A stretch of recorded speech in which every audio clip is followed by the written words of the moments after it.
నమస్తే. ఈరోజు మనతో చాలా విశిష్టమైన వ్యక్తి ఉన్నారు. 2 తెలుగు రాష్ట్రాలకి సంబంధించిన మెగా ఫ్యామిలీ అందరికీ ఈరోజు పండగ కానుంది.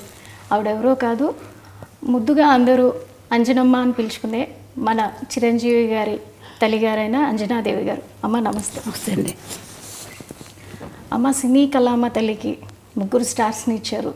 అదేవిధంగా 6 మళ్ళీ యువతరాన్ని ఇచ్చారు. సో ఇప్పుడు మనం పవన్ కళ్యాణ్ గారు డిప్యూటీ సీఎంగా బాధ్యతలు తీసుకొని 100 రోజులు గడుస్తూ ఉంది. సో దీని మీద మీ మనోభావాలు చెప్పండి, ఎలా ఫీల్ అవుతున్నారు? ఎంత కష్టపడ్డాడు అంత సువాడికి సుఖం వచ్చింది పాపం. ఇప్పుడు అంత కష్టపడాలి కదా, ఇంకా ఎక్కువ కష్టపడాలి. ఇదివరకు అంతా కష్టపడ్డాడు, ఇప్పుడు ఇంకా ఎక్కువ బాధ్యత తీసుకొని బాధ్యత ఎక్కువ అయింది ఇప్పుడు వాడికి. మీ ఇంటి చిన్నోడు రాష్ట్ర ప్రజలందరికీ పెద్దన్న అయ్యాడు. దీన్ని ఎలా భావిస్తున్నారు? ఆయన బాధ్యతలు సంతోషంగా ఉంది. అంత కష్టపడ్డా వాడికి భగవంతుడు మంచి ఇది ఇచ్చాడు, అదృష్టం. ప్రజలకు సేవ చేసే భాగ్యం ప్రసాదించాడు. 10 ఏళ్ళు అవుతుంది ఇప్పటికి ఆయన స్థాపించి. 10 ఏళ్ళ నుంచి ఇంటికి దూరంగా చాలా పీక్లో ఉన్నటువంటి కెరీర్ని పక్కన పెట్టి రాత్రింబవళ్ళు ప్రజలతోనే ఉంటూ ఆయన ఎక్కడ ఉంటే అక్కడ, కొన్ని ప్రాంతాల్లో అయితే కనుక ఆయన నేల మీద పడుకున్న రోజులు కూడా ఉన్నాయి. మంచినీళ్ళు దొరకని ప్రాంతాలు అంటే పాడేరు లాంటి ప్రాంతాల్లో కూడా ఆయన తిరిగి ఎప్పుడు పట్టుపరుపుల మీద ఉండే పర్సన్. ఒక్కసారిగా ఆ విధంగా ఉంటాం. అలా చూసినప్పుడు మీకు ఎలా అనిపించింది? బాధగా ఉంటుంది. మరి చెట్లు తిరుగుతున్నానంటే వారికి అవన్నీ ఏం లేదు. ఇంట్లో అయినా సరే ఎక్కడైనా అట్ట పడుకుంటాడు. అలా షూటింగ్ చేసి వచ్చేసి అలా ఆ సోఫాల మీద అలా పడుకొని నిద్రపోతాడు. గదిలో పడుకోవాలని లేదు. కష్టపడతాడు. ఇంత కష్టపడ్డానమ్మా అని కూడా చెప్పడు. నాకు బాధగా ఉంటుంది వాడు చేస్తుంటే, అట్లా అంత కష్టపడుతున్నాడే బిడ్డ అని చెప్పేసి. చిన్నప్పటి నుంచి కూడా ఏం అడిగేవాడు కాదు అసలు. చిన్నప్పుడు అదొకలా కామ్గా ఉండేవాడు అంతే మనిషి. అన్నం భోజనానికి రమ్మంటే కూడా వచ్చేవాడు కాదు. అందరూ వచ్చేవారు, వాడు లేట్గా వచ్చేవాడు భోజనానికి. ఇది కావాలి అది కావాలని ఏమి అడిగేవాడు కాదు అసలు. మీకు చేతి వంట ఏది ఇష్టం ఆయనకి? వాడికి పలావ్ ఇష్టం. పలావ్ ఇష్టం తింటాడు. ఏదైనా తింటాడు కానీ పలావ్ అంటే కొంచెం బాగా ఇష్టం. మీతో ఉన్నప్పుడు ఆయన ఎక్కువగా పలావ్ తీసుకుంటారు అంటే వెజ్జా non veg? Non veg. Non veg అడగడు. ఇది కావాలి అది కావాలని అడగడు నన్ను. ఏది నాకు మనసు ఒప్పగా చేసి పెడతాను. పెట్టాలి కదా వాడికి పాపం, ఏది అడగడని చెప్పేసి. సో చిన్నప్పటి నుంచి నాకు ఇది కావాలని ఏది అడిగాడు? అస్సలు అడిగేవాడు కాదు. నేను ఏదో ఒక ఇంటర్వ్యూలో విన్నట్టు గుర్తు నాకు. చిన్నప్పుడు ఏదో టీవీఎస్ అడిగాను, కొనిపెట్టలేదు, అందుకే ఇప్పుడు కంటిన్యూస్గా నేను బైకులు కొంటున్నాను అని. నిజమేనా? ఏమో మరి నాకు జ్ఞాపకం లేదు అసలు. ఈ మధ్యకాలంలో చూసుకుంటే ఎక్కువగా నరసింహస్వామి క్షేత్ర దర్శనలు, వారాహి దీక్షలు, అంటే అందరూ బాగుండాలని.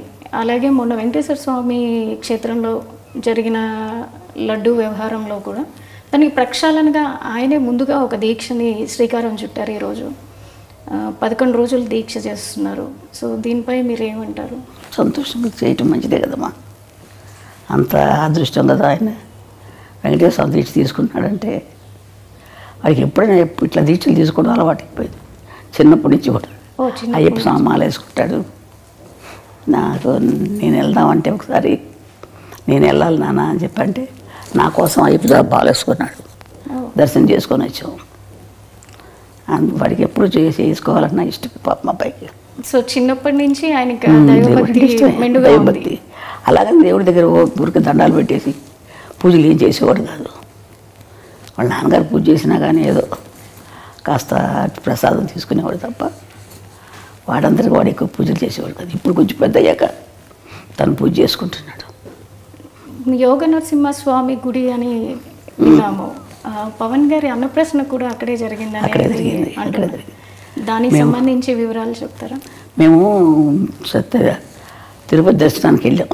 నేను మా వారు మిగతా పిల్లలందరూ తీసుకొని వెళ్ళాను. వెళ్తే అప్పుడు 6 నెలలు కరెక్ట్గా జరిగింది. ఆ రోజుకి వచ్చింది. 6 నెలలు వచ్చింది కదా, ఇక్కడే అన్నప్రాసన చేసేద్దాం అనిపించింది నాకు మనసులో. ఆయన దగ్గర ఎప్పుడూ ఒక కత్తి ఉంటుంది. ఈయన పోలీస్ ఆయన కదా, కొంచెం పోలీస్ డిపార్ట్మెంట్. అందుకే ఇంతకు చిన్న కత్తి ఉంటుంది. ఆ కత్తి పెట్టి ఏదో పుస్తకాలు ఉంటే పెట్టి దేవుడి ప్రసాదం ఇచ్చారు. వెంకటేశ్వర ప్రసాదం. ఆ ప్రసాదం పెట్టి అక్కడే యోగ నరసింహస్వామి దగ్గర పడుకోబెట్టేసి చేశాను. చూసి పడుకోబెట్టి ఇక్కడే చేసేద్దామంటే అని అన్నాను ఆయనతోటి, మా వారితోటి. ఇంకా అంతకంటే అదృష్టం ఏముందిలే అని చెప్పి వాళ్ళకి చేశాను.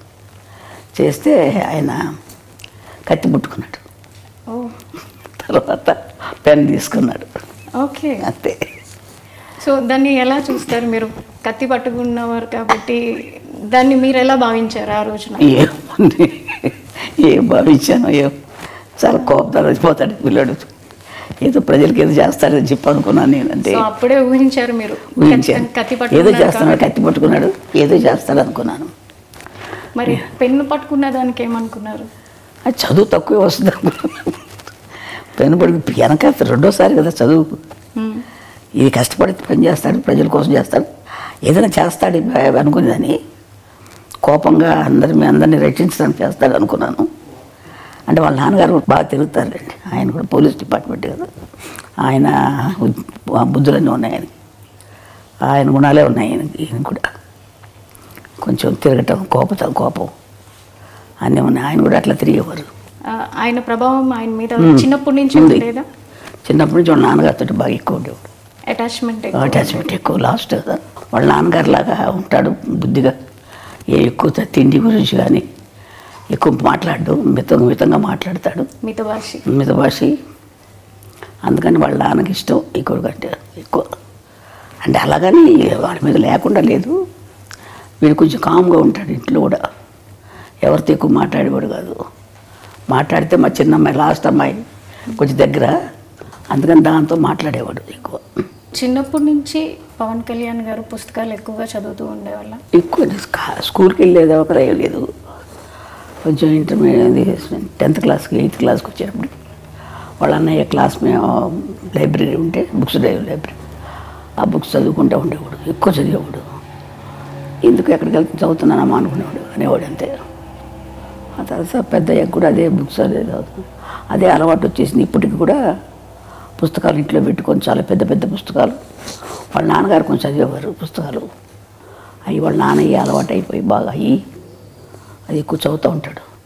తర్వాత నాకు తెలియదు ఎన్ని పుస్తకాలు ఉన్నాయి. మొన్న చూస్తే నేను ఇంట్లో ఇన్ని పుస్తకాలు ఉన్నాయి, ఎక్కడ అవన్నీ చదివి అందుకని ఇంత ఇది వచ్చిందే వీడికి ఆలోచన అనుకున్నాను నేను. చిన్నప్పుడే అనుకున్నారా పెద్దయ్యాక ఏమవుతారు అనేది? నేను అంత ఆలోచించలేదమ్మా, ఊహించలేదు ఇలా అవుతారని అయితే అస్సలు అనుకోలేదమ్మా. నేను ఎవరి గురించి నేనేమో అనుకోను.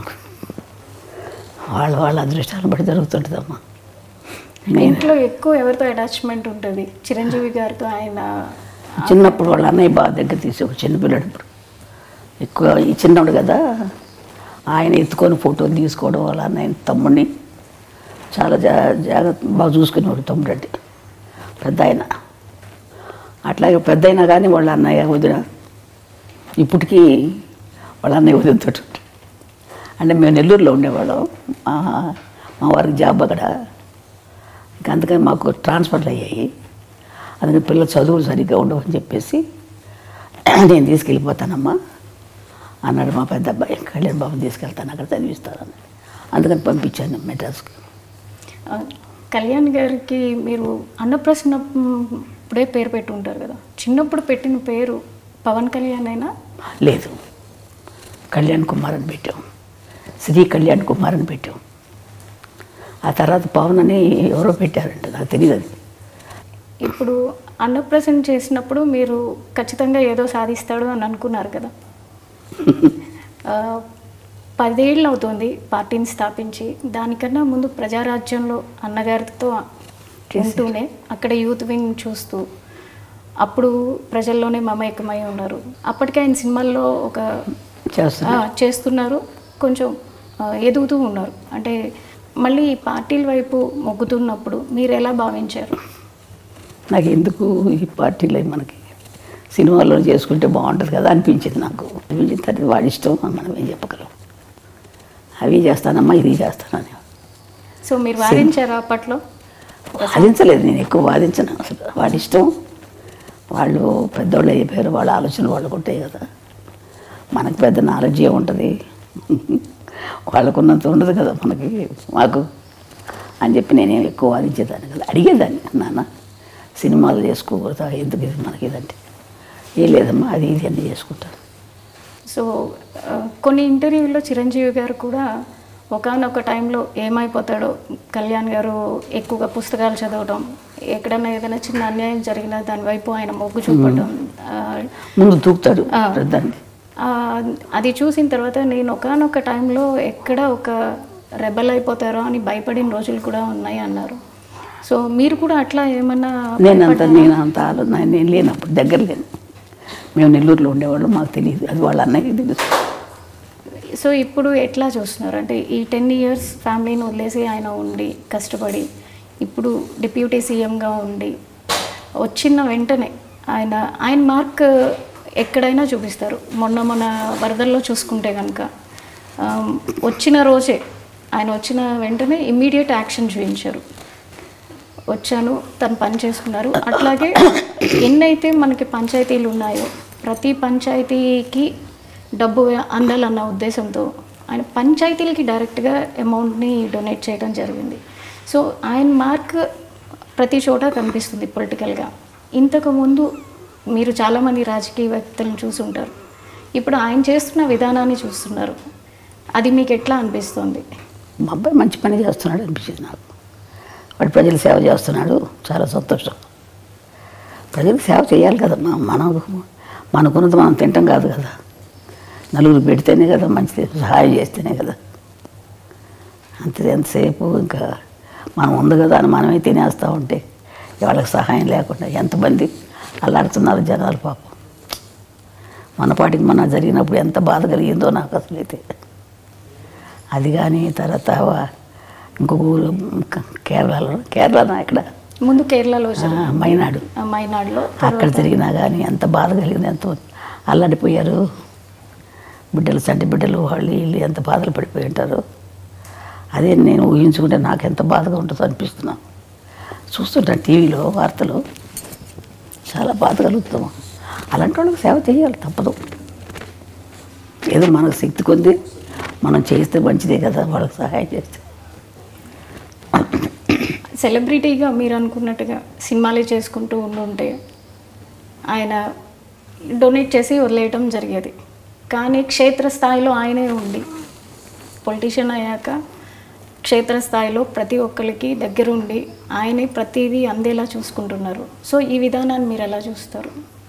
మంచి విధానం కదా మాది, వాటికి చేసేది మంచి విధానమే. అందరికీ కూడా సర్దుకుంటాం, అందరికి సహాయం చేయటం అనేది అంత కలిసి అంత బుద్ధి పుట్టాలి కదా చేయటానికి, అంత ఆలోచన రావాలి కదా.